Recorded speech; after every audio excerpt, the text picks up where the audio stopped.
مع انه من المفارقات الشباب بينفروا من كلام الشيوخ.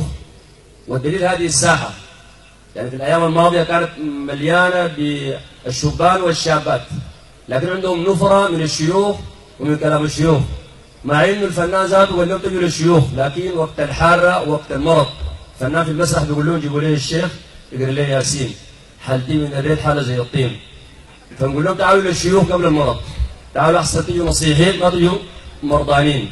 هذه الكلمات نسال الله جل وعلا انه يتقبلها منا والشيخين جزاهم الله خير. وان كان من واجبي كمقدم ان الخص الكلام في هذه الندوه فاقول باختصار بالله التوفيق. نحن ما يجمعنا اكثر مما يفرقنا. الاعداء دعاة التطور يتكلموا عن الصراع من اجل البقاء، والشريعه تكلمنا عن التعاون من اجل البقاء والتعاون من اجل القوه.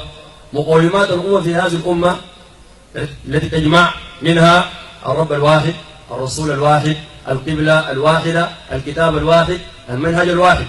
حذرونا المشايخ والأساتذة من موانع الاعتصام والاجتماع حول الكتاب والسنة. من هذه الموانع أولا اتباع الهوى، ثانيا التعصب، ثالثا التقليد الأعمى، رابعا مؤامرات الأعداء. ثم حدثونا عن مرتكزات تدعو وتقود إلى الائتلاف والاعتصام، وهي أولا الالتفاف حول كلمة التوحيد، لأن كلمة التوحيد جاءت من أجل توحيد الكلمة.